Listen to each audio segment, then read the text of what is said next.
আল্লাহ পাক রব্বুল আলামিন বুঝায় দিলেন, রে বান্দা বান্দি, দুনিয়ার জমিন, এই দুনিয়ার জমিন থেকে যখন চলে আসবা, জান্নাত নামক একটা জায়গা বানায় রাখছি। ওই জান্নাতে তোমার আশাটা পূরণ হবে। 33 বছর বয়স দিয়ে জান্নাতে ঢুকানো হবে, জীবনে কোনোদিন 33.5 হবে না। জান্নাতের সামনে 2টা ঝর্ণা স্থাপন করা আছে, এর মধ্যে একটা দিয়া গোসল দেওয়া হবে আর একটার পানি পান করানো হবে। গোসল দেওয়ার সাথে সাথে বান্দার অবস্থাটা এমন হবে, 1500 বছর হায়াত পাওয়া গেছে, এই মানুষটাও 33 বছরের যুবকে পরিণত হবে। প্রত্যেক জান্নাত থেকে আল্লাহ পাক গোসল দেওয়ার সাথে সাথে আদম আলাইহিস সালামের বডি দান করবেন, ইউসুফ আলাইহিস সালামের মতো সুন্দর বানিয়ে দিবেন, দাউদ আলাইহিস সালামের কণ্ঠস্বর দেওয়া হবে।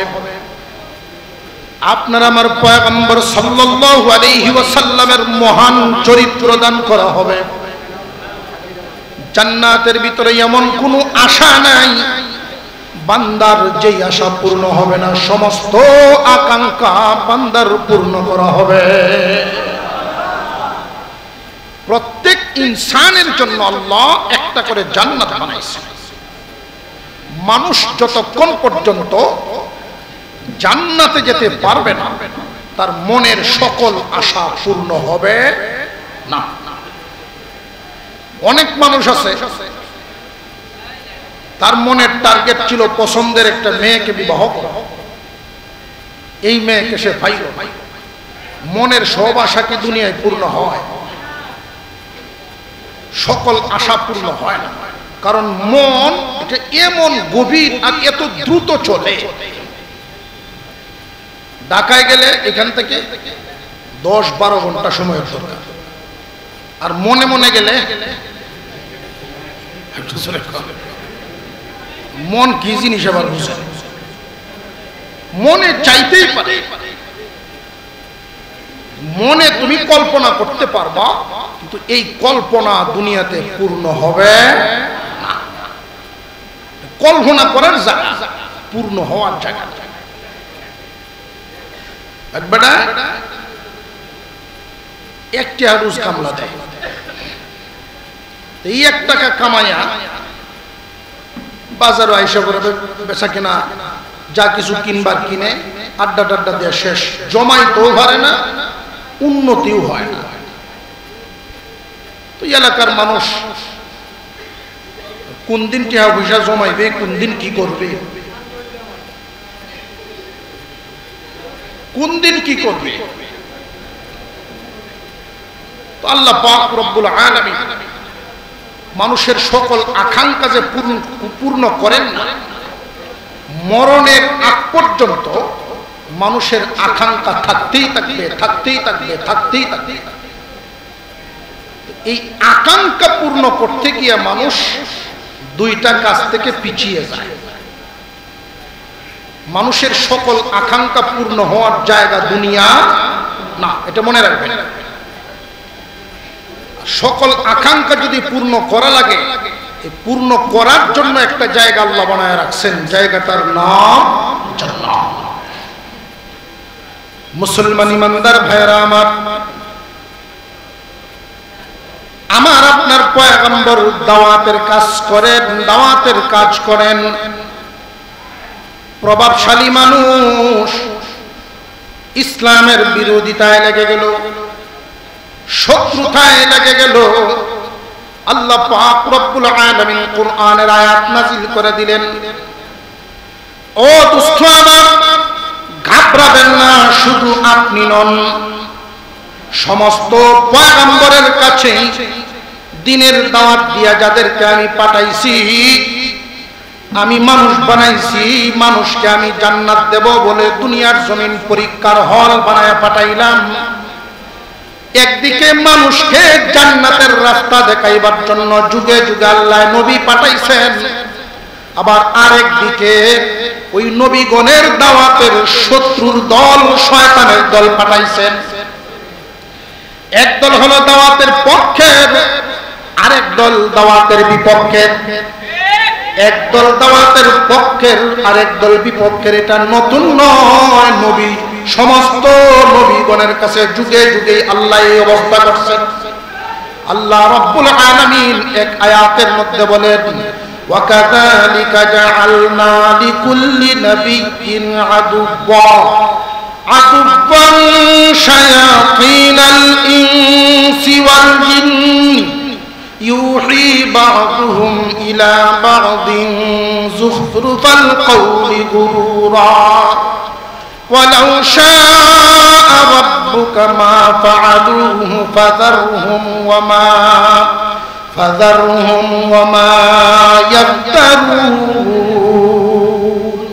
আল্লাহ বলেন, ও পয়গম্বর, ওয়াকাযালিকা জাআলনা লিকুল্লি নাবিয়্যিন আদুওয়া, আমি সমস্ত নবীগণের বিপরীতে শয়তান নামক শত্রু পাঠাইছি। এখন প্রশ্ন জাগে, আল্লাহ তো শয়তান নামক শত্রুটা নাও পাঠাতে পারতেন। প্রশ্ন জাগেনি না জাগে না? শয়তান যদি না পাঠাইতেন তাহলে আর কোনো গন্ডগোলেই তা বুঝতেছে কিছু হুহা কইে না, নইলে মনে হবে যে গরমে ঘুমাই গেছে। শয়তান যদি নাই থাকতো আমাদের কোনো অসুবিধা আছে? যত সমস্যার কারণে শয়তান। অনেক বাউল গাতকরা এই শয়তানের শয়তানিকে পুঁজি করে তারা আল্লাহকে দোষারোপ শুরু করে। না বুঝার কারণে যে তুমি শয়তান বানাইছো, তার দুকায় ভরে আমরা গুনার কাজ করি, তুমিই করাও, দোষারোপ করে। আর এই ধোঁকায় পড়ে এই চমকপ্রদ কথা শুনে কিছু মানুষ তাদের কথাটি কলজার তরিকে আছে না? না। প্রশ্ন জাগে, আল্লাহ শয়তান কেন বানালেন? শয়তান যদি না বানাইতেন দুনিয়াটা পরীক্ষার কোনো হলেই হইতো না। মানুষকে আল্লাহ বানাইছেন, প্রত্যেকটা মানুষের ভিতরে আল্লাহ পাক যোগ্যতা দান করেছেন দুইটা। একটা যোগ্যতা নবীগণের দাওয়াত গ্রহণ করার যোগ্যতা, আর একটা যোগ্যতা শয়তানের দুকায় পড়ার যোগ্যতা। শয়তানের পথও গ্রহণ করতে পারবে, আবার নবীগণের পথ দেখানো পথও চলতে পারবে। যেই মানুষটা শয়তানের দুখা থেকে বাঁচিয়া নবীগণের দেখানো পথে চলতে থাকবে, তার জন্য এই রাস্তা হলো সিরাতে মুস্তাকিম। এই সিরাতে মুস্তাকিম আমার আপনার সামন থেকে শুরু হয়, জান্নাতের দরজায় গিয়া লাগে। সমস্ত নবীগণের দেখানো পথের নাম সিরাতে মুস্তাকিম। সমস্ত নবীগণের দেখানো পথের নাম কি? সিরাতে মুস্তাকিম। আল্লাহ পাক রব্বুল আলামিন বলেন, এমন কোন নবী নাই যেই নবীর শত্রু ছিল না, এমন কোন পয়গম্বর নাই, এমন কোন পয়গম্বর আল্লাহ দুনিয়ায় পাঠান নাই যার শত্রু ছিল না। আদুবান শায়াতিনাল ইনসি ওয়াল জিন্নি, শয়তান আবার এক জাতের না। আল্লাহ পাক এই তিলাওয়াতকৃত আয়াতের মধ্যে উল্লেখ করেন শয়তান হইল দুই জাতের। শয়তান কয় জাতের? আদুবান শায়াতিনাল ইনসি ওয়াল জিন্নি, মানুষ থেকেও শয়তান আছে, জিন্নাত থেকেও শয়তান আছে। কিছু হইল মানুষ শয়তান, আর কিছু হইল জিন শয়তান। এমন কোন নবী নাই যেই নবীর বিরুদ্ধে জিন এবং মানুষ শয়তান ছিল না। সমস্ত নবীগণের বিরুদ্ধে জিন এবং মানুষ শয়তান ছিল। এখন আমাদের বুঝতে হবে নবীগণের বিরুদ্ধে তারা শয়তানি কেন করলো, কখন করলো। আমার আপনার নবীর জীবনী সম্পর্কে অনেকেই জানেন, হুজুর সাল্লাল্লাহু আলাইহি ওয়াসাল্লামকে আল্লাহ পাক নবুয়তি দান করেছেন কত বছর বয়সে? আরো জোরে কর। 40 বছর বয়সের সময় হুজুর সাল্লাল্লাহু আলাইহি ওয়াসাল্লামকে আল্লাহ নবুয়তি দান করেছেন। এর আগ পর্যন্ত আল্লাহর রাসূলের কোন শত্রু ছিল? আরো জোরে কর। বরং মক্কার মানুষ যারা মক্কা পরিচালনা করে, লিডাররা, আপনার আমার নবীকে একটা টাইটেল দিয়েছিলেন, আল আমিন উপাধি দিয়েছিলেন। ঠিক না বেঠিক? যারা আল আমিন উপাধি দিয়েছেন, পরবর্তীতে 40-এর পরে নবুয়ত পাওয়ার পরে তারাই রাসূলের শত্রু হয়ে গেছে। কথা বুঝে আসতেছে আপনাদের? এতে বোঝা গেল বিরোধিতাটা মূলত মুহাম্মাদের সাথে না, যেই মিশন পাঠাইছেন আল্লাহর পক্ষ থেকে নবুয়ত, ওই নবুয়তের বিরুদ্ধে দাঁড়াইছে। ঠিক না বেঠিক? মানুষ শয়তান আর জিন শয়তান নবীগণের বিরুদ্ধে যে বিরোধিতা করেছে, শত্রুতা করেছে, মূলত নবীর বিরুদ্ধে না আল্লাহর দেওয়া মিশনের বিরুদ্ধে। কথাটা বুঝতেছেন? আল আমিন উপাধি দিয়েছে আবু জেহেলের গোষ্ঠী, তার দল সকলে মিলে। আবু জেহেলের এক খুব ঘনিষ্ঠ বন্ধু কানে কানে জিজ্ঞাসা করে, তোকে একটা কথা বলি। বলে কি? মুহাম্মদ কি সত্য বলে না মিথ্যা বলে? আবু জেহেল কি আসলে বুকা না খুব বাটপা? সে চিন্তায় পড়ে আমাকে যে প্রশ্নটা করলো, মুহাম্মদ সত্য বলে না মিথ্যা বলে, যদি এখন বলি যে মুহাম্মদ মিথ্যা বলে, আমাকে উল্টায় প্রশ্ন করব, মিথ্যাবাদীকে আল আমিন উপাধি তুমি কেন দিছো? যদি বলি সত্য বলে, তাহলে প্রশ্ন করব সত্যের বিরোধিতা কেন করছে না? বিহুদ বাটপারে কয় 40-এর আগ পর্যন্ত যা বলতো সত্য বলতো, 40-এর পর থেকে যা কয় মিথ্যা কয়। জিন শয়তান আর মানুষ শয়তানের যে শয়তানিটা, শত্রুতাটা কার সাথে, কিসের সাথে, যুগে যুগেই যে তারা একটা দল প্রতিপক্ষ আছে, এই বিষয়টা বোঝানো হলো আমার মূল উদ্দেশ্য।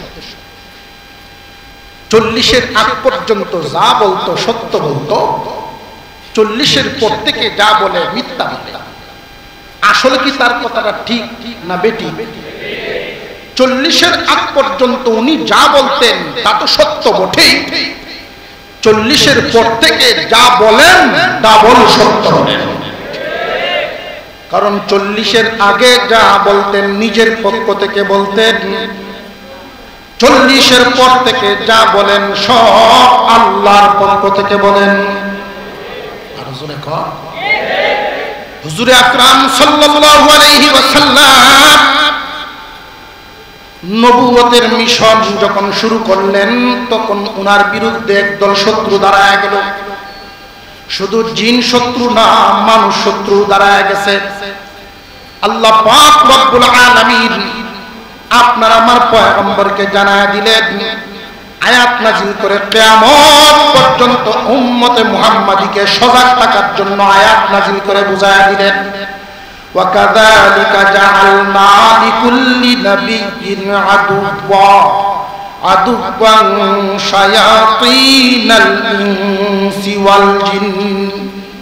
ও পয়গম্বর, আপনার যেই মিশন, পূর্বের যত নবী ছিল এমন কোন নবী নাই যার বিরুদ্ধে শয়তান নাই। আর শয়তান হলো জিন এবং মানুষ থেকে। তারা এই নবুয়তের বিরোধিতাটা যে করবে, কেমনে করবে? নবুয়তের বিরোধিতা করবে তারা বিভিন্ন কৌশলে। খুব ভালো করে মনে রাখবেন, এদের শয়তানি যদি না বুঝেন তাহলে দুকার থেকে বাঁচতে পারবেন না।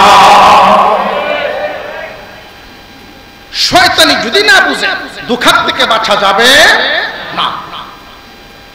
সরাসরি যদি শয়তানরে এই বাদাঘাট বাজারে পাওয়া যায় পরে কি আর যাইতে হবে? এই জন্য শয়তান সরাসরি না এসে কিছু সংখ্যক ইনসানের উপরে ভর করে। এই ইনসানগুলো চিনাটা খুব জরুরি, তাহলে বুঝতে পারবেন শয়তানের মিশনটা, শয়তানের কর্মকাণ্ড, শয়তানের দলের লোক আমাদের সামনে কি পরিমাণ আছে, আমাদের দেশের চতুর্দিকে কি পরিমাণ আছে। আল্লাহ পাক বলেন শায়াতিনাল ইনসি ওয়াল জিন্নি ইউহি বা'দুহুম ইলা বা'দিন যুখরুফাল কওলি গুরুরা। যুগে যুগে নবুয়তের বিরুদ্ধে, নবীগণের বিরোধী না নবুয়তের বিরোধী? আমাদের নবীর উপরে আল্লাহ পাক যেই দিন দিয়েছেন, যেই দিন ইসলাম দিয়েছেন, ইসলামের কিতাবের নাম কি? আরো জোরে কোন? কুরআনুল কারীম। আল্লাহর রাসূল বলেন মা তারাকতু বাদি ফিতনাতান আযাররু আলার রিজালি মিনান নিসা। আর হাদিসের মধ্যে বলেন তারাকতু ফীকুম আমরাইন লান তাদিল্লু মা তামাসসাকতুম বিহিমা কিতাবাল্লাহি ওয়া সুন্নাতা রাসূলি। আল্লাহর পয়গম্বর বলেন রে মুহাম্মদ, দুইটা বস্তু রেখে গেলাম, একটার নাম আমার সুন্নাহ, একটা আল্লাহর কিতাব, কিতাবুল্লাহ, সুন্নাত রাসূল, কুরআন এবং হাদিস। এই দুইটা দৌলত রেখে গেলাম। তোমরা যদি এই দুইটা দৌলতকে খুব মজবুতের সাথে ধরে রাখতে পারো, জীবনেও পথ হারা হবে না, লাঞ্ছিত হবে না। অর্থাৎ যেই পথ জান্নাতের পথ, এই পথ তোমাদের হারা হবে না। শয়তানের লক্ষ্য হলো এই পথ থেকে আমাদেরকে সরিয়ে দেওয়া। শয়তান এত রাগ কেন আমাদের দিকে? এখন তো প্রশ্ন জাগে না, আমরা কি ক্ষতি করছি? তা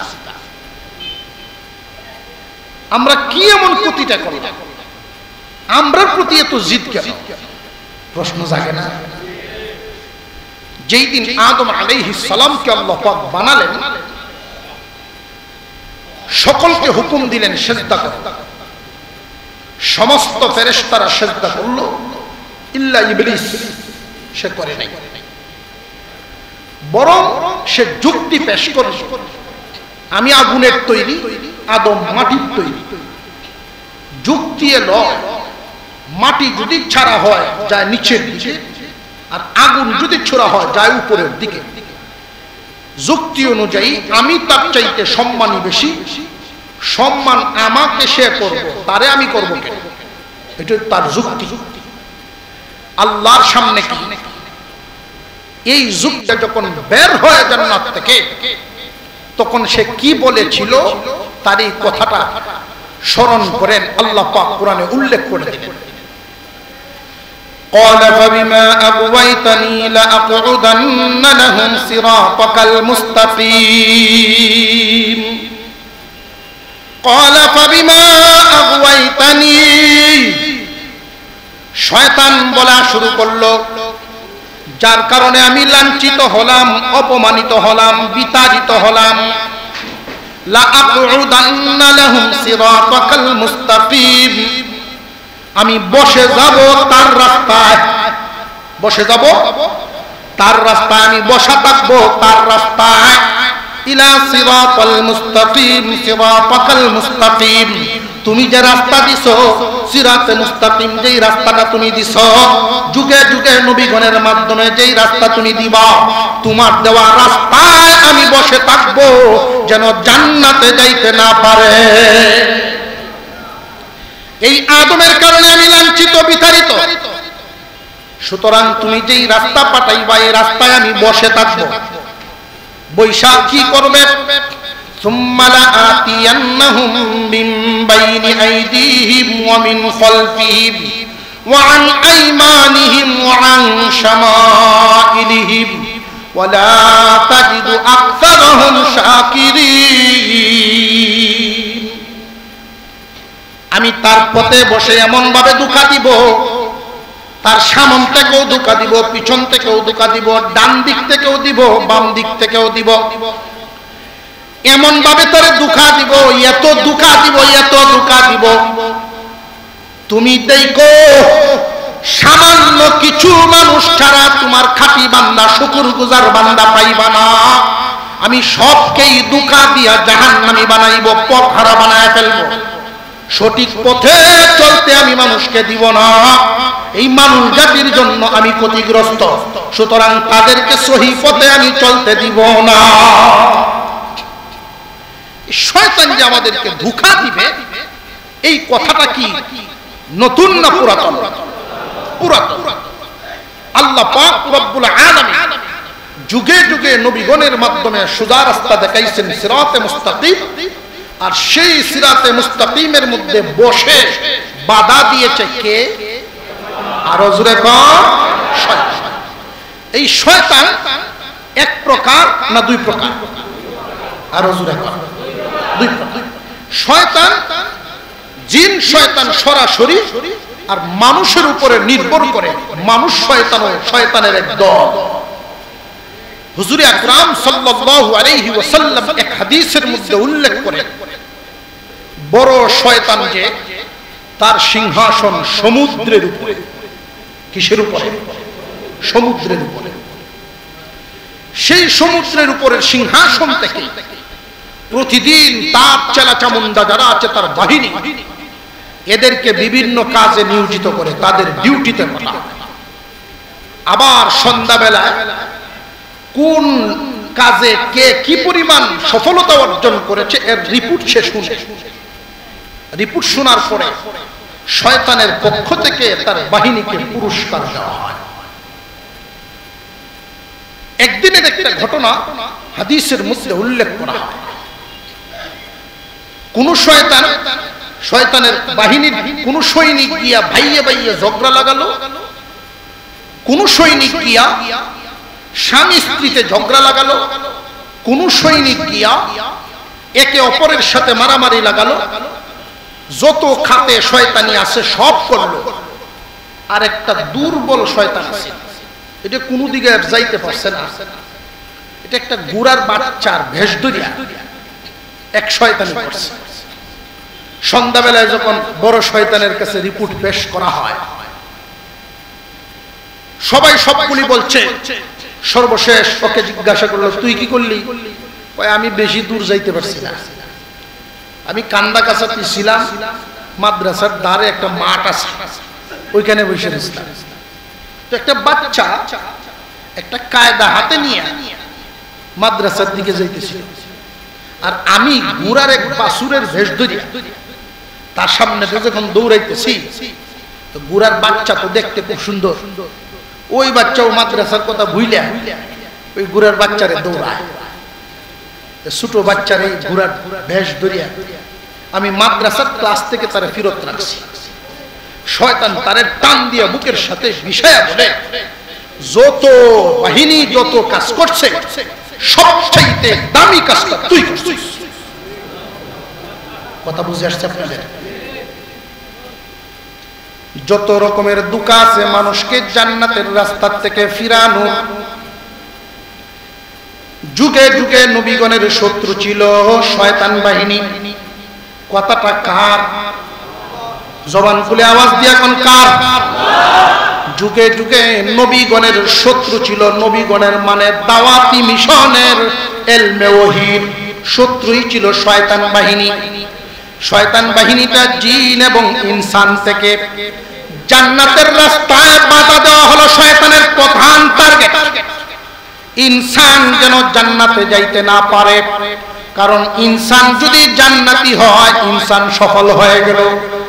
আর জান্নাতে যাওয়ার রাস্তায় বাধা দেওয়ার যত পথ আছে এর মধ্যে প্রধান পথ হইল ইলমে দ্বীনের ইলম থেকে, ইলমে ওহী থেকে নবীগণ যা নিয়ে আসছেন এর থেকে বাধা দেওয়া হলো শয়তানের এক নাম্বার টার্গেট।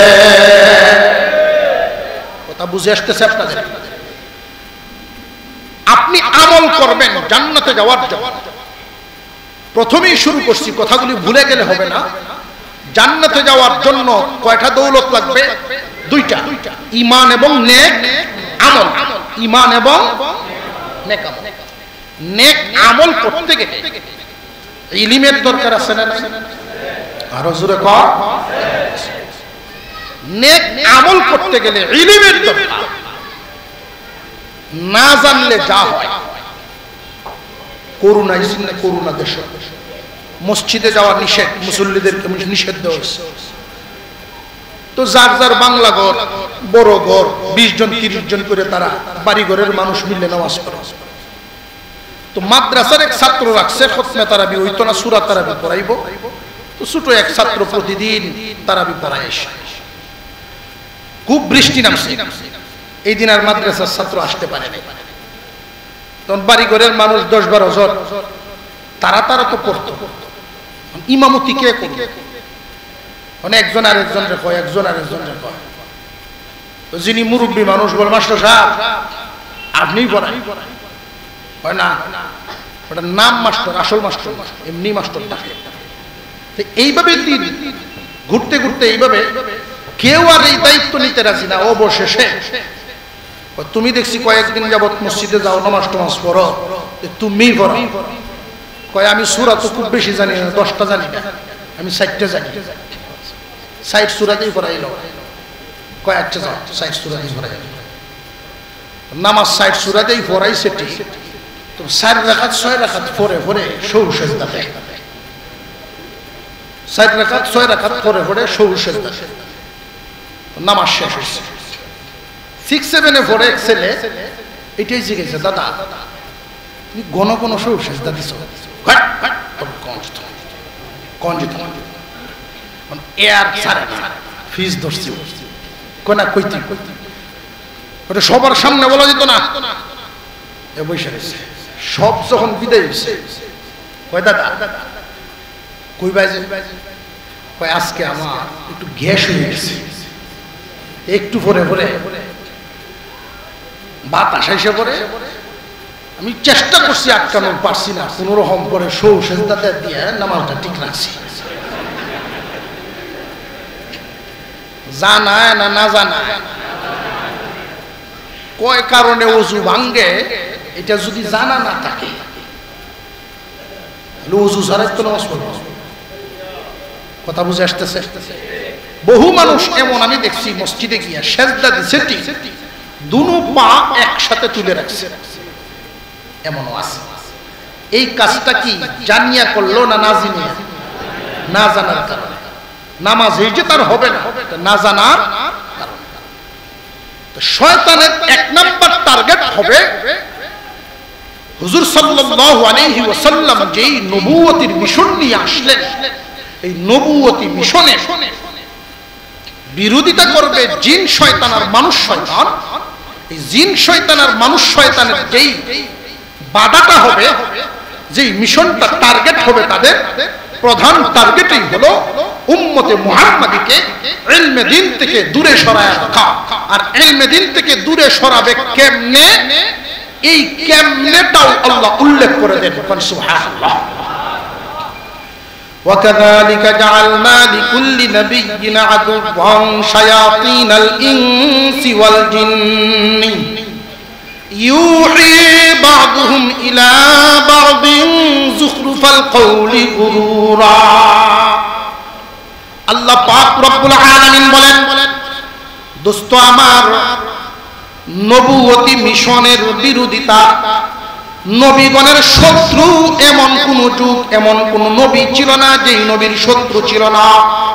তবে নবীগণের শত্রু যারা শয়তান এবং জিন শয়তান মানুষ শয়তান, তারা নবীগণের শত্রুতা করত একে অপরের সাথে চমকপ্রদ চটকদার কথা বলার মাধ্যমে। চটকদার কথা, যুখরুফাল কওলি গুরুরা, এই চটকদার কথার মাধ্যমে মানুষকে ইলমে দ্বীন থেকে দূরে সরিয়ে রাখা জিন শয়তান আর মানুষ শয়তানের কাজ। এই চটকদার কথাটা কি? চটকদার কথাটা হলো, নবীগণকে গিয়ে লোকেরা বলতো, নূহ আলাইহিস সালাম যখন কালিমার দাওয়াত দেয়, মুসা আলাইহিস সালাম যখন বনি ইসরাইলকে দাওয়াত দেন, ইউসুফ আলাইহিস সালাম যখন দাওয়াত দেন, সুলাইমান আলাইহিস সালাম যখন দাওয়াত দেন, ইব্রাহিম আলাইহিস সালাম যখন দাওয়াত দেন, ঈসা আলাইহিস সালাম যখন দাওয়াত দেন, আমার আপনার নবী যখন দাওয়াত দেন, জিন শয়তান সরাসরি সামনে আসে না, মানুষের ঘাড়ের উপর ভর করে একদল মানুষ শয়তানকে নবীর মুখোমুখি করে দিল। আর তারা এসে যে কথাটা বলছিল, চটকদার কথা, আল্লাহ যে বলেন যুখরুফাল কওলি গুরুরা, চটকদার কথার মাধ্যমে এই মিশনের বিরোধিতা করবে একদল মানুষ শয়তান। তারা বলছিল, ও মুহাম্মদ, তুমি যেই দ্বীনের দাওয়াত নিয়ে আইছো, তুমি যেই বিধিবিধান নিয়ে আইছো, তা সমাজের কোন কাজে লাগে, দুনিয়াবি কোন কাজে লাগে? দুনিয়ার কোনো কাজে তো লাগে না। এই শিক্ষায় তো আমরা তেমন উন্নতি লাভ করতে পারবো না। তাদের কথাটা ছিল, প্রশ্নটা ছিল এক নাম্বার এটা, যে তোমার এই ইলমে ওহীর শিক্ষার মাধ্যমে দুনিয়ার কি ফায়দা হয়? বর্তমান সময়ে এই কথাগুলো আপনারা শুনেন কিনা, যে মাদ্রাসার শিক্ষা অর্জন করলে, মাদ্রাসার পড়াশোনা করাইলে দুনিয়ার কোনো কাজে লাগে না, সরকারি কোনো চাকরি পাওয়া যায় না, দুনিয়ার কোনো কাজে লাগে না। এই চটকদার কথাগুলো এখনো পর্যন্ত আছে না নাই? বুঝে রাখবেন, কথা কিন্তু নতুন না, কথাগুলো পুরান, কথাগুলো পুরাতন। নূহ পয়গম্বরের সামনেও এই কথা আসছিল, ইব্রাহিম আলাইহিস সালামের সামনেও আসছিল, আমাদের সামনেও আছে, কিয়ামত পর্যন্ত থাকবে। এই ইলমে দ্বীন থেকে, কোরআন হাদিস থেকে মানুষকে মুখ ফিরিয়ে নেওয়ার জন্য আপনাদেরকে যদি প্রথমেই বলা হয় কোরআন শুনবা না, কেউ মানবো? কৌশলগতভাবে ইলমে দ্বীন থেকে মানুষকে দূরে সরায় নেওয়া হলো শয়তানের এক নাম্বার টার্গেট। কিছু সংখ্যক মানুষ টকশুর মাধ্যমে বলবে যে মাদ্রাসা শিক্ষা দিয়া দুনিয়ার বা দেশের কোনো ফায়দা নাই, মাদ্রাসা শিক্ষা দিয়া দেশের কোনো ফায়দা নাই। এই মাদ্রাসা শিক্ষায় যারা শিক্ষিত হয় তারা সারা জীবন পরনির্ভর থাকে। এই কথাটা তারা গার্জেনদের মনকে আঘাতপ্রাপ্ত করে, দুর্বল করে দেয়। এটা কোরআনুল কারীমে আল্লাহ বহু আগেই জানায় দিচ্ছেন, এটা নতুন কথা নয়। এই রেকর্ড, পুরান রেকর্ড নতুন করে শুধু বাজায় দেওয়া হয় মানুষকে ফিরিয়ে নেওয়ার জন্য। এই চটকদার কথা, পরনির্ভর থাকে। এই শিক্ষায় শিক্ষিত করলে পরনির্ভর হবে। আমি আপনাদেরকে প্রশ্ন করতে চাই, এই দুনিয়ার জমিনে স্বনির্ভর কে আছে? আল্লাহ ছাড়া। আল্লাহ ছাড়া কেউ স্বনির্ভর নেই। যে ব্যক্তি সরকারি চাকরি করেন উনিও আরেকজনের উপরে নির্ভরশীল, যে ব্যক্তি কোম্পানিতে চাকরি করেন উনিও অন্যের উপর নির্ভরশীল, যিনি ব্যবসা করেন তিনিও কাস্টমারের উপরে নির্ভরশীল। এই জগতে এমন কোনো মানুষ নেই একে অপরের প্রতি নির্ভরশীল হয় না, একমাত্র স্বনির্ভর আল্লাহ সুবহানাহু। এগুলো চটকদার কথা। আল্লাহ কোরআনে আরো আগেই বলে দিয়েছেন, ইউহি বা'দুহুম ইলা বা'দিন যুখরুফাল কওলি গুরুরা। ও পয়গম্বর, যুগে যুগে জিন শয়তান আর মানুষ শয়তান দুঃখা দিবে, ইলমে দ্বীন থেকে ফিরায় রাখবে। এই মিশন, নবুয়তি মিশনের বিরোধিতা করবে চটকদার কথার মাধ্যমে, চটকদার কথা বলার মাধ্যমে। এক নাম্বার চটকদার কথা, দুনিয়ার কোনো কাজে লাগে না। এই শিক্ষা অর্জন করে পরনির্ভর হয়ে যায় মানুষ। এই দুনিয়ার জমিনে কেউ স্বনির্ভর নাই। দুই নাম্বার, আমি আপনাদেরকে জিজ্ঞাসা করি, তাহলে কি প্রশ্ন জাগতে পারে, তাহলে কি আমরা জাগতিক শিক্ষা গ্রহণ করব না? হ্যাঁ, গ্রহণ করবো, এটা নিষেধ না।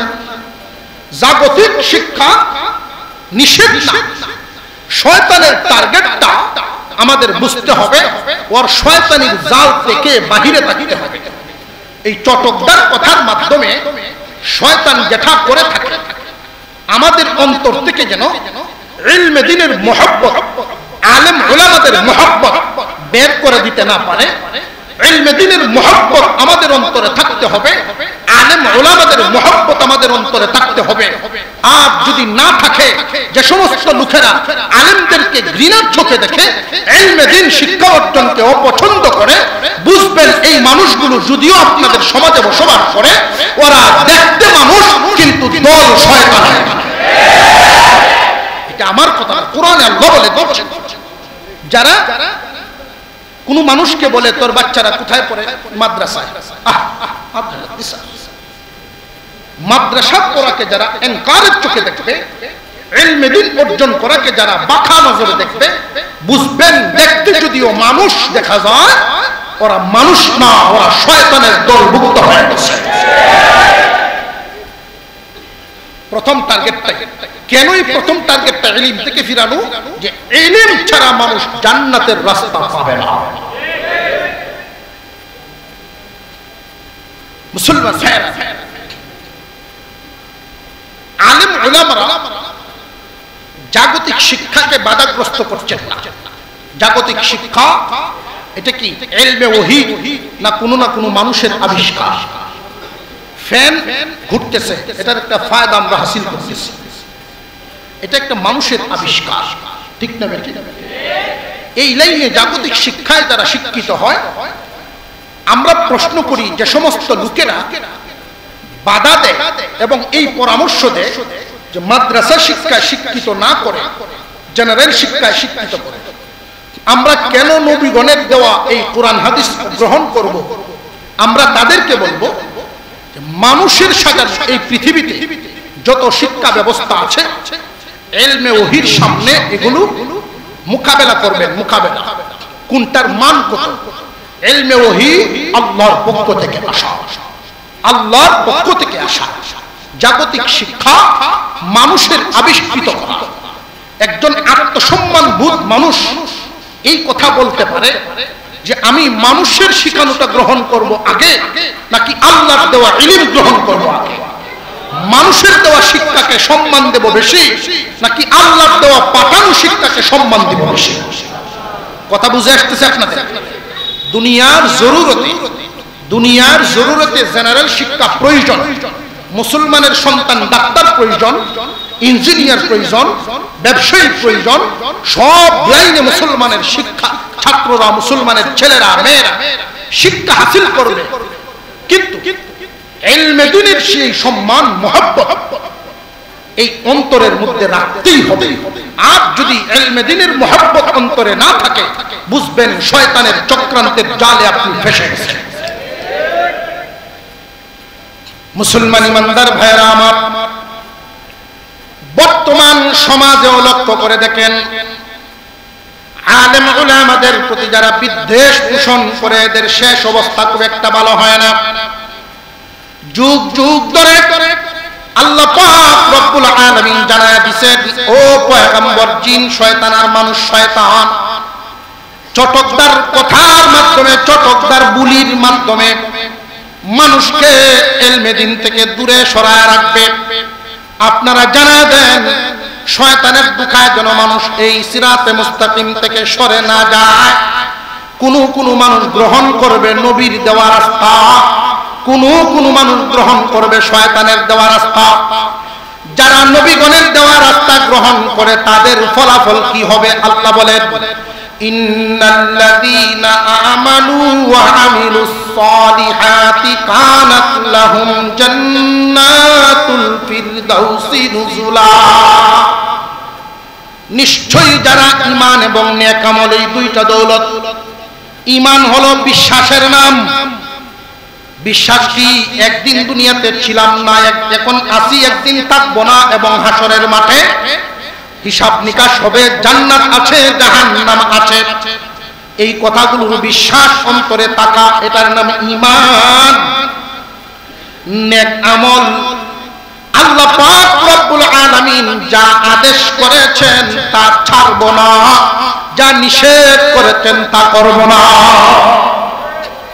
নেক আমলের সর্বপ্রথম কাঠারের নেক আমল ফরজ ওয়াজিব পালন করা, হারাম থেকে বেঁচে থাকা।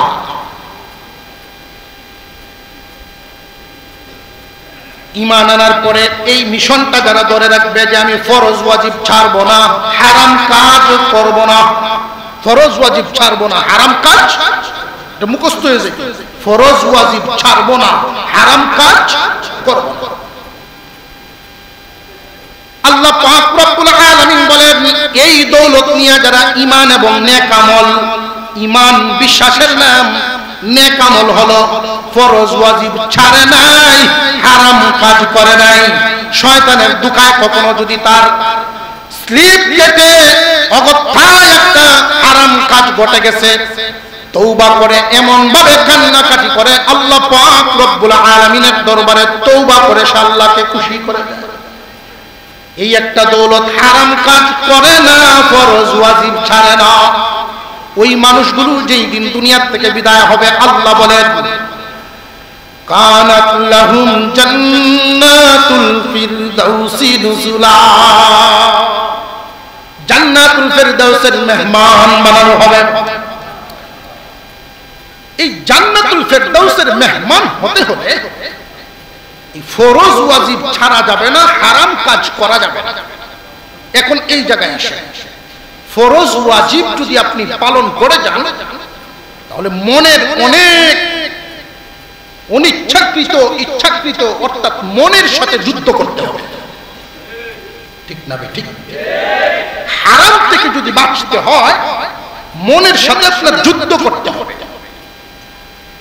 জেনে রাখবেন এই দুনিয়ার জমিনে মনের সকল আকাঙ্ক্ষা পূর্ণ হবে না, মনের সকল আকাঙ্ক্ষা পূর্ণ করার জায়গা আল্লাহ বানায় রাখছেন, জায়গাটার নাম জান্নাত। আল্লাহ পাক রব্বুল আলামিন বুঝায় দিলেন তোমার মনে একটা আকাঙ্ক্ষা ছিল টিনের ঘর পাল্টায়া বিল্ডিং বানাইবা, টিনের ঘরটা পাল্টায়া যদি বিল্ডিং বানাইতে হয়, মনের এই আকাঙ্ক্ষা যদি পূরণ করা লাগে তাহলে সুদ খাওয়া লাগবে। মন রে তুমি বুঝাইতেছো মন রে তোমার এই আকাঙ্ক্ষা পূরণ করা যাবে না, কারণ হারাম কাজ আমি করব না। মনের অনেক আকাঙ্ক্ষা এমন পূর্ণ হবে না, মনে চায় কিন্তু পূর্ণ হবে না, আল্লাহর দেওয়া নিষেধ হারাম হওয়ার কারণে মনের আশাগুলো মনেই রয়ে গেল। আল্লাহ পাক রব্বুল আলামিন যেইগুলো ফরজ এবং ওয়াজিব করেছেন মনে চায় না পালন করতে, এরপরেও মনরে বোঝানো লাগবে মন রে তোমার কথায় চলা যাবে না, আল্লাহর হুকুম পালন করা লাগবে, ফরজ এবং ওয়াজিব পালন করা লাগবে, হারাম থেকে বাঁচতে হবে, ফরজ ওয়াজিব ধরতে হবে। মনের সাথে যুদ্ধ করিয়া যদি দুনিয়ার থেকে বিদায় হতে পারেন আল্লাহ পাক রব্বুল আলামিন জান্নাতের মেহমান বানাবেন। মেহমান প্রশ্ন জাগে রাখবেন কতদিন? আল্লাহ নিজেই বলেন পরের আয়াতে খালিদিনা ফিহা, চিরদিন চিরদিন শুরু আছে যার কোনো শেষ নাই, চিরদিন। এখন আমাদের একটা প্রশ্ন জাগে যে আমাদের মন, আমাদের স্বভাবই এক জিনিসে মন বেশি টিকে না। দেখবেন বুড়া মানুষেরও যদি কেউ জিজ্ঞাসা করে, নাতিয়ে জিজ্ঞায় দাদা রে দাদা তোমার যদি এখন একটা বিয়া করাইতাম, দূর শয়তান দূর দুষ্ট, এখন আমার এতে সময় রয়েছে, মনে মনে কিন্তু খুব খুশি। কোন একটা ঘরের রং 10 বছর হয়ে গেলে প্রত্যেকেই চায় এই রংটা পরিবর্তন করতে। কোন এক জায়গায় বেশি দিন থাকতে থাকতে তার মন চায় একটু সফর করতে। এক জিনিসে আমাদের মন বেশি দিন টিকে না, এক জায়গায় টিকে না। আল্লাহ যে আমাদেরকে জান্নাতের মেহমান বানায়া, মেহমান কেন বললাম একটু আগে, কথাটা মনে আছে তো? মেহমানের যেমন কোনো কষ্ট নাই, চিন্তা নাই, প্রত্যেকে কি আসবে পেরেশানি নাই, জান্নাতে কোনো পেরেশানি নেই। চিরদিন সেখানে থাকলে পরে আমাদের কি কখনো মন এমন হতে পারে যে ঘর একটা বদলানো পাইতাম, আরেক জায়গায় যাইতাম, এরকম কি হয়ে যায় কিনা? আল্লাহ পাক এই জন্য কোরআনে বলে দিলেন খালিদিনা ফিহা লা ইয়াবগুনা আনহা হিওয়ালা। আল্লাহ বলেন হে দুনিয়াবাসী ঈমান এবং নেক আমল নিয়া যারা দুনিয়া থেকে বিদায় হবে, আমি এদেরকে জান্নাতুল ফেরদাউসের মেহমান বানাবো। রাখবো কতদিন? রাখবো আমি চিরদিন। এই চিরদিন থাকলে তোমাদের মন কি কখনো নড়তে চাইবে যে না না, আমি তোমাদের জন্য এই জান্নাত এমন ভাবে গঠন করেছি রে, যেই গঠনকৃত যেই অবস্থা, জান্নাতের নিয়ামত, জান্নাতের আকৃতি, জান্নাতের সৌন্দর্য কোনো চক্ষু কোনোদিন দেখে নাই, কোনো অন্তর কোনোদিন কল্পনা করতে পারে নাই, কোনো হাত কোনোদিন স্পর্শ করতে পারে নাই, এমন ভাবে সাজায় রাখছি তোমার অন্তর কোনোদিন জান্নাত থেকে বের হইতে চাইবে না। এত সুন্দর নিয়ামতের জায়গা বানায় রাখছেন। সমস্ত মানুষের জন্য একটা করে জান্নাত বানায় রাখছেন আল্লাহ। যাইতে রাজি আছেননি? আল্লাহ পাক রব্বুল আলামিন এই দুনিয়ার জমিনে আমাদেরকে পাঠাইছেন। আমরা প্রথমে ছিলাম রূহের জগতে, এরপরে আসছি মার গর্ভে, এখন আসি দুনিয়ায়, থাকবো না। আমাদের শেষ ঠিকানা হবে জান্নাত। তবে এই জান্নাতে যাওয়ার আগে একটা স্টপিজ দিতে হবে। হাসরের মাঠে আল্লাহর সামনে বিচার। এই বিচারের মাঠে যাওয়ার আগে একটা স্টেশন আছে। স্টেশন বললাম এই কারণে, খুব ভালো করে বুঝবেন, কবরের জগৎ। এই কবরের জগৎটাকে আসলে থাকার জায়গা না স্টেশন? আরো জোরে কম। খুতবায় একখান হাদিস পড়েছিলাম, আল্লাহর রাসূল বলেন, ক্বালান নবী সাল্লাল্লাহু আলাইহি ওয়াসাল্লাম, তামুতুনা কামা তাহইয়াউন ওয়া তুহশারুনা কামা তামুতুন। আরেক হাদিসের মধ্যে আল্লাহর রাসূল বলেন, ক্বালান নবী সাল্লাল্লাহু আলাইহি ওয়াসাল্লাম, আল কবরু রাওযাতুম মিন রিয়াদিল জান্নাহ আও হুফরাতুম মিন হুফারিন নার। কবর হয়তো জাহান্নামের একটা গর্ত হবে, নইলে জান্নাতের একটা বাগান হবে। তোমার চলন যদি ভালো হয়, মরণ ভালো হবে। মরণ যদি ভালো হয়, কবর, হাসর, মিজান সব ভালো হবে। চলনই বলে দিবে তোমার মরণ কেমন হবে। শুরুর থেকে যে কথাগুলো, শয়তান আমাদের নতুন শত্রু না পুরান? তার কি এমন ক্ষতি করলাম আমরা? সে যে আমার শত্রু হইল, যে সে যে জান্নাত ছাড়লো, এই রাগে আমাদের জান্নাতে যাওয়ার পথে সে বাধা হয়। তা বুঝে আসতেছে? সেই বাধাটা যে দেয়, আল্লাহ পাক আয়াত নাজিল করে বুঝাইয়া দিবে। এই বাধাটা সে একা দিবে না। যে সমস্ত মানুষ জাহান্নামী, তারা তার দলের লোক। জিন শয়তান এবং মানুষ শয়তান মিলেই জান্নাতের রাস্তার বাধা হবে। আর জান্নাতের রাস্তার বাধা দেওয়া যত কলকায়দা আছে, লক্ষ্য করে দেখেন, তাম দুনিয়াতে ইসলামের বিরুদ্ধে শত্রুতা, ইসলামের বিরুদ্ধে যত মিশন কি একটা না বহু? আরো জোরে কর। ইসলামের বিরুদ্ধে, মুসলমানদের বিরুদ্ধে যত শত্রুতা, এটি কি এক লাইনে না বহু লাইনে? এই বহু লাইনের টার্গেট একটা। বহু লাইনের টার্গেট একটা। সেটা বলে দেই, উম্মত ঘুমে থাকার সময় নেই। আর কত ঘুমে থাকবে?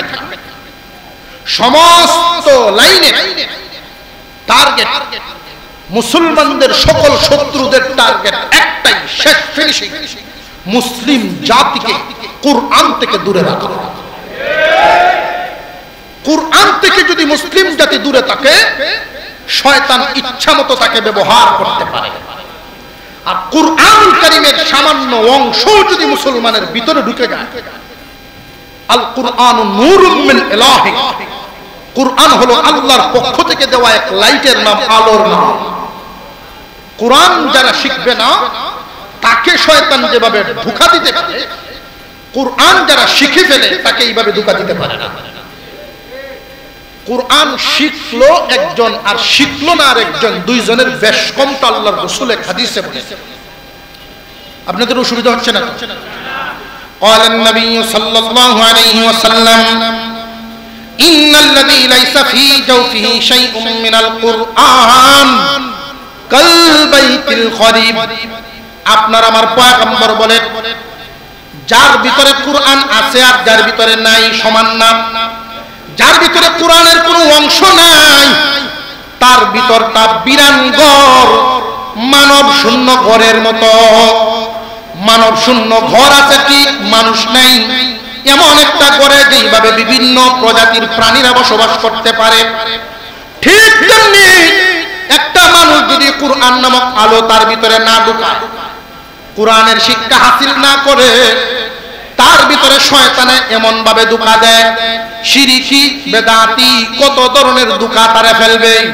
আর যেই ব্যক্তিটা কোরআন নামক আলো তার ভিতরে ঢুকায় ফেলবে, ইচ্ছা করলেই শয়তান তারে দিয়া কুফরি করাতে পারবে না, ইচ্ছা করলেই শয়তান তারে দিয়া শিরকি করতে পারবে না। দেখবেন লক্ষ্য করে, যারা কোরআন দেখে দেখে শুধু কোরআন না যারা শিখছে, তিলাওয়াত করতে জানে, আটকে আটকে কোরআন পড়তে জানে, কোরআনের আলো ভিতরে থাকার কারণে শয়তান এই মানুষগুলো দিয়া যেখানে সেখানে মাজারে এখানে সেখানে সেজদা দেওয়াতে পারবে না। এটা কোরআনের অ্যাকশন, কোরআনের আলো। শয়তানের প্রথম লক্ষ্য, জিন শয়তান মানুষ শয়তান, এদের টার্গেট মানব জাতিকে কোরআন থেকে দূরে রাখা। কোরআন হাসিল করা ছাড়া নেক আমলদার হওয়া যায় না। কোরআন হাসিল করা ছাড়া নেক আমলদার হওয়া যায় না।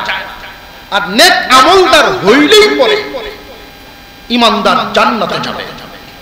তো জান্নাতে যে যাবে, আমরা সবাই তো দুনিয়া ছাড়ব, ঠিক না ঠিক? দুনিয়া ছাড়ার পরে আমাদের প্রধান যে গাঠিটা স্টেশন। স্টেশন কেন বললাম? বাস স্টেশন আছে, রেল স্টেশন আছে, এয়ারপোর্ট আছে না নাই? যারা বিমানে গেছেন, এয়ারপোর্টে গেছেন, তারা দেখবেন যাত্রীদের অবস্থান সবার সমান না। যারা ভিআইপি তাদের সাথে এক ধরনের আচরণ। স্টেশন থাকার জায়গা না, একটু সামান্য সময় অবস্থান করা। এই স্টেশনে যেইভাবে যাত্রী বেঁধে, যাত্রীর মান যেমন, তার সাথে কর্তৃপক্ষের আচরণ তেমন। যারা ভিভিআইপি তাদের জন্য খাবারও আছে, শুয়ার জায়গা আছে, খেদমতের খাদেম আছে। আর যারা শুধু ভিআইপি এদের জন্য খাবার দাবার আছে, খাদেম নাই। আর সাধারণ জনগণ যারা, সাধারণ যাত্রী যারা, এদের জন্য খাবারও নাই, খেদমতও নাই, শুধু বসার ব্যবস্থা আছে। আর যারা আসামি, অনেক মানুষ আমাদের দেশ থেকে বিভিন্ন দেশে কর্ম করার জন্য গিয়ে থাকে। আকামা বা ভিসার সমস্যা হওয়ার কারণে দেশে ফেরত আসতে হয়। আকামা বা ভিসার সমস্যার কারণে যারা দেশে ফেরত আসেন, সেই দেশের নিয়ম অনুযায়ী আসামি হয়ে আসেন। কথা বুঝে আসতেছে? সেই আসামি হয়ে যারা এয়ারপোর্টে আসেন, তাদের জন্য সাধারণ যাত্রীদের বসার যে ব্যবস্থা, এটা থাকে না। কথা বুঝে আসতেছে? এদের জন্য কোন রকম একটা রুমের মধ্যে ফেলা দেওয়া হয়। ঠিক দুনিয়া ছাড়ার সময় মানুষ কবরের অবস্থাটা সবার সমান হবে না। তুমি যাত্রী যেই মানের, কবরের স্টেশনে আরামের অবস্থাটা হবে সেই মানে। একটা প্রশ্ন জাগে এখানে, যে হুজুর একই কবরস্থান, বাদাঘাট বাজারের পাশে একটা কবরস্থানে আমাদের 4-5 গ্রাম 10 গ্রামের মানুষ এক জায়গায় মাটি দেওয়া হয়। একই জায়গায় যেহেতু গুরুস্থান, তাহলে এখানে কে সুখে থাকবে কে দুঃখে থাকবে, পার্থক্যটা কিভাবে হবে? প্রশ্ন জাগেনি না জাগে না? কবরের জগৎ আলাদা, একটা ভিন্ন জগৎ। এটা কেমন আল্লাহু আ'লাম, আল্লাহই ভালো জানে। তবে একটা উদাহরণ দিলে সহজে বুঝবেন, খুব সহজে বুঝবেন। একটা রুম, একই রুমের মধ্যে দুইটা বিছানা, এক রুমে দুই বিছানায় দুইজন মানুষ ঘুমাইতেছে। রুম কিন্তু একটা, বিছানা শুধু দুইটা, পাশাপাশি বিছানা, যেমন দুইটা কবর পাশাপাশি। এমন দুইজন মানুষ ঘুমাইছেন। একজনে স্বপ্নে দেখেন বাঘে তারে দৌড়ায়, বাঘে দৌড়ায় নিয়ে গাছে উঠাইছে। গাছে উঠা দেখে সাপ নামতেছে। এই লোকটা স্বপ্নে কি সুখে না দুঃখে? পাশে যেই লোকটা শুয়ে আছেন উনি স্বপ্নে দেখেন একটা ফুলের বাগানে ঢুকছে। ওই ফুলের গাছগুলোর ফাঁকে ফাঁকে আঙ্গুর গাছ, ডালিম গাছ, বিভিন্ন ফলের গাছও আছে। উনার সুন্দরী বিবি শরবতের গ্লাস হাতে নিয়ে পিছনে পিছনে ঘুরতেছেন। বসার জায়গা আছে, উনি বৈশা আরাম করে শরবত খান। তার স্বপ্নটা কি দুঃখের না সুখের? স্বপ্ন কি দুইজনের সমান না বেশ কম? যদিও একই রুমে দুইজনের হালত দুই রকম, এটা তো দুনিয়ার একটা চিত্র মাত্র। মহান আল্লাহ পাক কবরের মধ্যে দুনিয়ার অবস্থা, যাত্রীর অবস্থা যেমন, কবরের হালত হবে তোমার তেমন।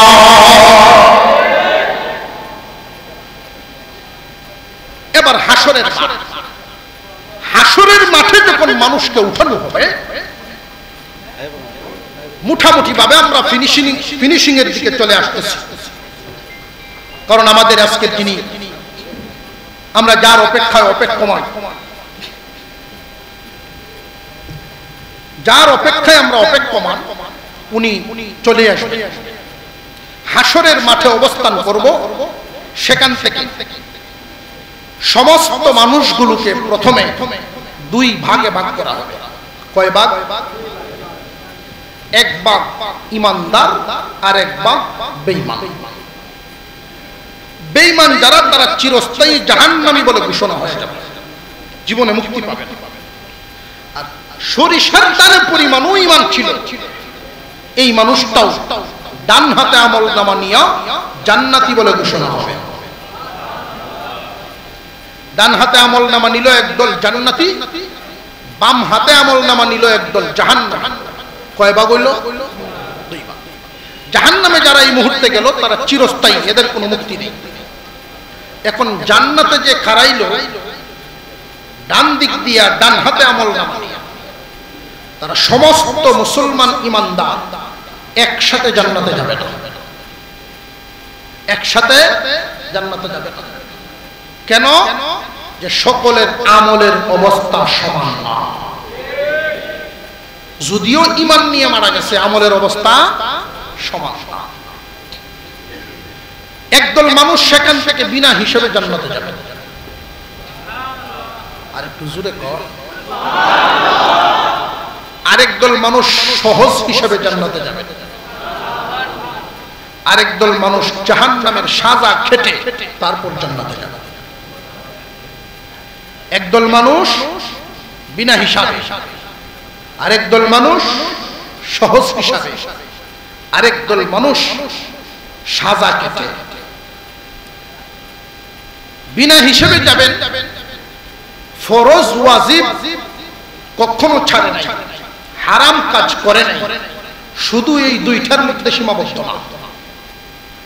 আল্লাহর রাসূলের তরিকায় জীবন যাপন করেছেন, নফল মুস্তাহাব প্রচুর পরিমাণ করেছেন, এবং তারা শুধু হারাম থেকে বেঁচে থাকেন নাই, মাকরুহে তাহরিমি, মাকরুহে তানজিদ থেকে পর্যন্ত বেঁচে রয়েছেন। তাদেরকে আল্লাহর ওলি বলা হয়। ওলিগণ বিনা হিসেবে জান্নাতে যাবে। সহজ হিসেবে জাহান্নামে না গিয়া হিসাব হবে, তবে সহজ হিসেবে জান্নাতে যাবেন তারা ফরজ ওয়াজিব ছাড়ে নাই, হারাম কাজ করে নাই। ফরজ ওয়াজিব ছাড়ে নাই, হারাম কাজ করে নাই। ওই মানুষগুলো হিসাবের সম্মুখীন হবে ঠিক, কিন্তু কিছু ঘাটতি থাকলে লাভ লসে আল্লাহ হিসাব করে পূরণ করে দিবেন। তার কিছু মন্দ দিক ছিল, এটা ভালো দিক দিয়ে আল্লাহ পূরণ করে একটা উসিলার মাধ্যমে সহজ করে দিবেন। ঘাটতি পূরণ করার লাভ যেমন আজকে এখানে আসছেন, এখানে বসছেন, এটার একটা লাভ আছে না নাই? আরো জোরে কর। এই লাভগুলো দিয়ে বিভিন্ন ঘাটতি পূরণ করে আল্লাহ জাহান্নামের আগুনে না জ্বলাই হিসাবটা একটু সহজ করে পার করে জান্নাত দিয়ে দেবে। আরেক দল কঠিন পাপী, গুনাহ মাফ করা যাইতে পারে নাই, নেকির পরিমাণ বেশি করতেও পারে নাই, গফ করতে করলাম, অপরাধ হবে যেই পরিমাণ, সাজাও হবে তার সেই পরিমাণ। সাজা ভোগার পরে জান্নাতে যাবে। আমরা কি সাজা ভুগিয়া যাইতাম না? না ভুগিয়া অন্তত নেক আমলদার হইয়া কুরআনুল কারীম যেই কথাটা, যেই সবকটা, যার জয়টা ছেলে মেয়ে আছে, সন্তানাদি আছে, প্রত্যেকটা সন্তানকে কোরআন শিক্ষা দেওয়া ফরজ, ফরজে আইন। কোরআন শিক্ষা দেওয়া ফরজে আইন কেন? হাফেজ হওয়া, আলেম হওয়া ফরজে আইন না, ফরজে কিফায়া। কিন্তু প্রত্যেক মুসলমানের ছেলে মেয়ে কোরআনুল কারীম পড়তে পারে, এই পরিমাণ শিক্ষা দেওয়া, কোরআন পড়ানো ফরজে আইন। কারণ কোরআন ছাড়া, কোরআনের ছায়া ছাড়া জান্নাতে যেতে পারবে না। শয়তানের মিশন হলো এটা থেকে ফিরায় নেওয়া। যদি দেখেন আপনার 5 জন সন্তানের মধ্যে একটারে কোরআন শিখাইছেন, 4টারই শিখান নাই, বুঝবেন শয়তানের জালের তলে আপনি পড়ে গেছেন। মনে রাখবেন, শয়তান বিভিন্ন জাল ফেলায়া, বিভিন্ন কৌশলে আমাদেরকে কোরআন থেকে দূরে সরায় রাখা, এটা হলো তার 1 নাম্বার টার্গেট।